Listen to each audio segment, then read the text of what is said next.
Ketika kami sudah mulai belajar lebih dalam, sudah banyak tahu tentang kebenaran, di dekat akhir pelayanan saya di sana, pendeta ladang penginjilan saya memutuskan untuk akan dibuat KKR di ladang penginjilan saya. Namun pada saat itu, karena saya tahu kondisi ladang saya yang sangat tidak memungkinkan untuk membuat KKR, karena ditolak dari denominasi lain, kami juga tidak diterima oleh pemerintah awalnya. Dan bahkan kalau mau dibilang kami di sana juga tidak ada surat izin resmi untuk mengizinkan kami melayani di sana dari pemerintah, namun kami tetap ada di sana untuk melayani.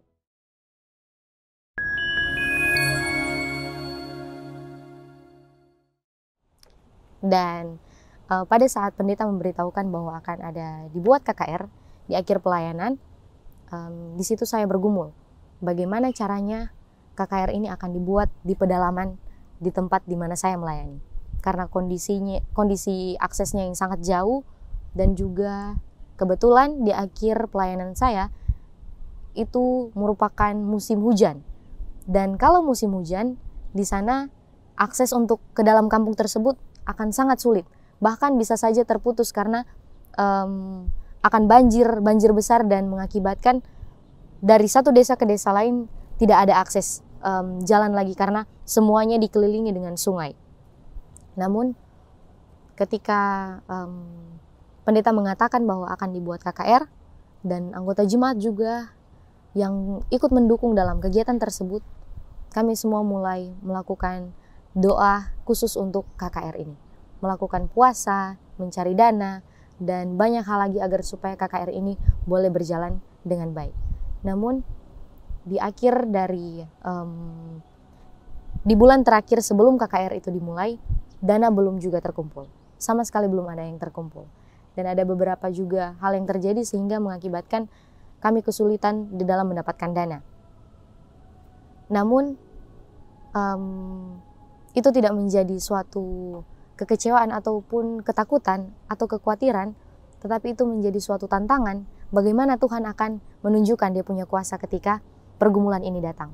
Dan saya percaya bahwa ketika ada pergumulan seperti itu, ada mujizat besar yang Tuhan ingin tunjukkan kepada kami pada saat melayani di ladang penginjilan tersebut.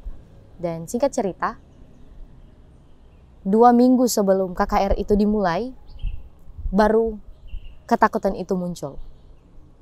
Karena dana masih belum terkumpul sama sekali. Dan sangat membutuhkan dana yang besar ketika akan dibuat KKR di tempat tersebut, karena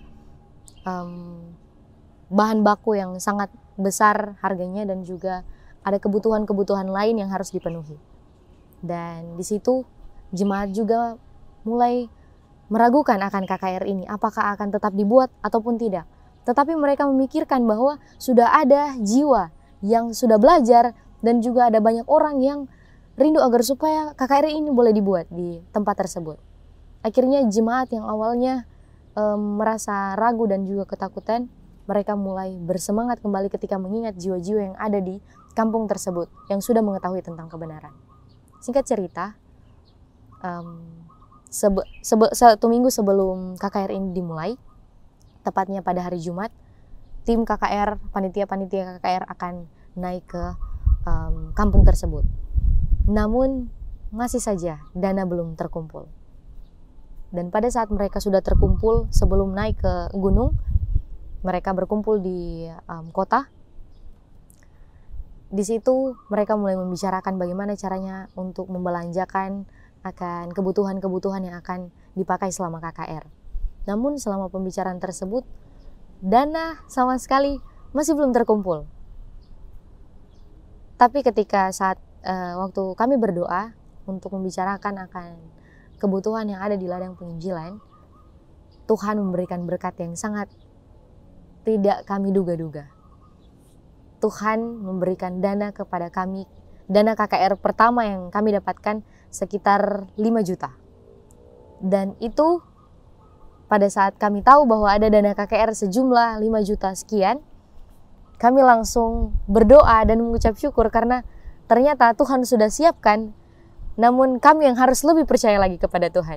Puji Tuhan, dari dana yang seadanya kami membelanjakan akan kebutuhan-kebutuhan awal, kebutuhan-kebutuhan pokok yang akan dipakai selama KKR. Dan akhirnya setelah kami membelanjakan, kami mulai angkut dan bawa ke kampung di mana KKR itu akan dibuat. Ketika sampai di kampung, bahan makanan sudah ada, panitia semua sudah ada. Ada pergumulan lagi yang Tuhan izinkan terjadi, di mana surat izin belum diizinkan oleh pemerintah untuk kami membuat KKR. Di situ kami sangat kebingungan lagi, bagaimana caranya untuk mendapatkan izin. Namun, sebagaimana yang kami tahu, Tuhan sudah memberikan dana, itu berarti Tuhan yang akan mengurus selebihnya. Dan sepanjang hari Sabat, kami mempuasakan akan surat izin ini. Karena sisa berapa hari itu? Itu tinggal 1 hari sebelum KKR, hari Sabtu itu. Dan hari Minggu kami akan bawa surat itu ke pemerintah, ke desa, kepala desa. Dan hari Minggu malamnya itu sudah mulai KKR malam pertama. Tetapi kami belum mendapatkan izin. Kami belum tahu tempat di mana kami akan membuat KKR, belum ada bangsal KKR. Bahkan kami juga belum bergerak pada hari Sabtu itu dia. Kami hanya ada undangan, kartu sahabat, dan juga bahan-bahan makanan yang kami butuhkan. Bahkan tempat tinggal dari para panitia dan juga kami semua pada saat itu belum jelas sama sekali. Akhirnya selama hari Sabat itu kami puasa, kami doakan untuk KKR ini agar supaya boleh berjalan dengan baik. Pada penutupan Sabat, diputuskan 2 orang untuk pergi mengantar surat perizinan. Dan pada saat mereka mengantarkan surat perizinan ini, mereka harus menempuh jarak yang sangat jauh dengan berjalan kaki, karena kondisi cuaca yang tidak memungkinkan untuk kendaraan masuk sampai ke kampung tersebut. Dan pada saat mereka sampai ke kepala desa untuk meminta perizinan, mereka mulai menjelaskan maksud dan tujuan, dan juga mereka meminta izin, mereka mengajak berdoa, dan menyampaikan maksud mereka pada saat itu. Puji Tuhan, kepala desa mengizinkan. Pada malam Minggu, tengah malam, mereka kembali dan mereka memberitahukan kabar baik ini. Dan puji Tuhan, kami sangat merasa bahwa Tuhan ternyata bekerja dalam setiap usaha yang telah kami lakukan pada saat itu. Singkat cerita, pada hari Minggu pagi kami akan pergi ke kampung di mana KKR itu akan dibuat, di ladang penginjilan saya. Kami mendapatkan informasi yang terbaru lagi, kalau kepala desa berubah pikiran. Dan izin itu belum jelas sama sekali. Karena yang awalnya dia mengizinkan, ternyata ada yang memprovokasi sehingga kepala desa ini berubah pikiran dan dia masih ragu untuk mengizinkan supaya KKR ini boleh dilaksanakan. Ada banyak hal yang dia tanyakan. Dia mulai menanyakan kepada ketua jemaat kami, kenapa harus dibikin KKR di tempat yang tidak memiliki anggota jemaat sama sekali? Kenapa tidak di tempat lain yang ada anggota gereja Masih Advent? Kenapa harus di kampung tersebut? Apakah ada orang lain yang sedang kami cari untuk dibaptiskan? Dan itu keluar dari kepala desa tersebut. Namun pada saat itu kami hanya menjelaskan bahwa kami hanya rindu untuk membuat KKR selama 1 minggu di sana dan tidak ada maksud lain.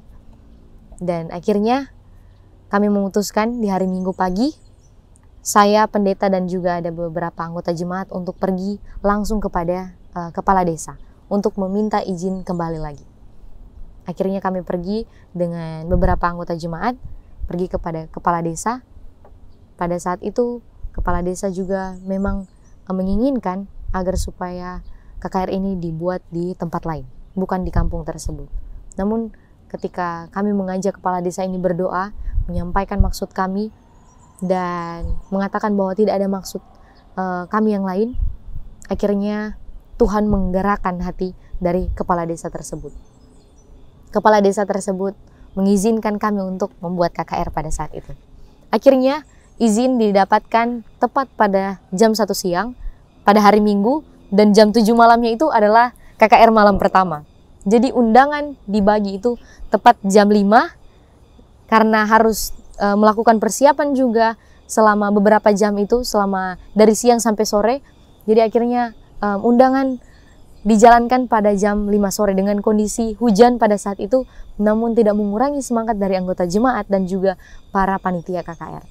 Dan puji Tuhan, ketika saya melihat semangat dari anggota jemaat dan juga para panitia KKR, saya percaya bahwa Roh Kudus yang menyanggupkan mereka, Roh Kudus yang menggerakkan hati mereka, sehingga mereka boleh tetap semangat, mereka boleh tetap ada pengharapan, dan bahkan mereka tetap percaya bahwa Tuhan itu sanggup untuk dapat memberikan solusi yang terbaik. Bahkan hati dari kepala desa yang awalnya sudah berubah, Tuhan sanggup untuk dapat merubah situasi yang awalnya sulit menjadi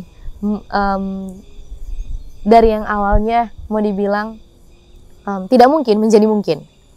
Singkat cerita, ketika kami mulai mempersiapkan segala sesuatu, alat-alat dipersiapkan, KKR malam pertama pun dimulai. Dan pada malam pertama, ada banyak sekali orang yang datang. Bahkan orang-orang yang tidak kami pikirkan, mereka datang pada malam yang pertama. Di desa tersebut sebenarnya mereka tidak senang dengan organisasi gereja Advent. Namun, entah kenapa, di malam pertama, banyak sekali orang yang datang pada saat itu untuk mendengarkan kebenaran firman Tuhan. Singkat cerita, KKR mulai berjalan dengan baik. Dan setelah KKR, dari pemerintah pun ada datang, dan dari beberapa denominasi gereja mereka datang, pendeta-pendeta dari beberapa denominasi gereja datang untuk hadir pada malam pembukaan. Setelah KKR bahkan mereka mengucapkan terima kasih karena boleh dilaksanakan KKR pada saat itu juga di tempat itu, dan mereka mengatakan bahwa mereka sangat terberkati melalui pekabaran firman Tuhan di malam pertama. Dan puji Tuhan, malam pertama, di KKR di malam pertama boleh selesai. Bahkan di hari-hari selanjutnya, Tuhan menambah jumlah dari tamu-tamu kami. Bahkan di setiap malam, ada banyak pertanyaan yang mereka tanyakan. Mulai dari ayat-ayat bermasalah, bahkan sampai dengan makanan haram dan halal, mereka menanyakan tentang Sabat. Dan masih banyak lagi yang mereka tanyakan pada saat itu, yang kami tidak pernah memikirkan kalau mereka akan menanyakan hal-hal ini. Bahkan orang-orang yang tidak kami sangka-sangka, mereka menanyakan hal-hal yang mereka ingin untuk mereka pelajari lebih dalam lagi. Banyak orang yang rindu untuk didoakan, banyak orang yang rindu untuk dikunjungi, bahkan ada banyak orang yang rindu untuk belajar lebih dalam. Dan setiap pagi kami sangat kewalahan dalam membagi jadwal perlawatan, karena banyak orang yang rindu untuk dikunjungi. Puji Tuhan, Tuhan sangat bekerja dalam KKR tersebut. Terlihat dari antusias mereka ketika mereka rindu untuk belajar lebih dalam.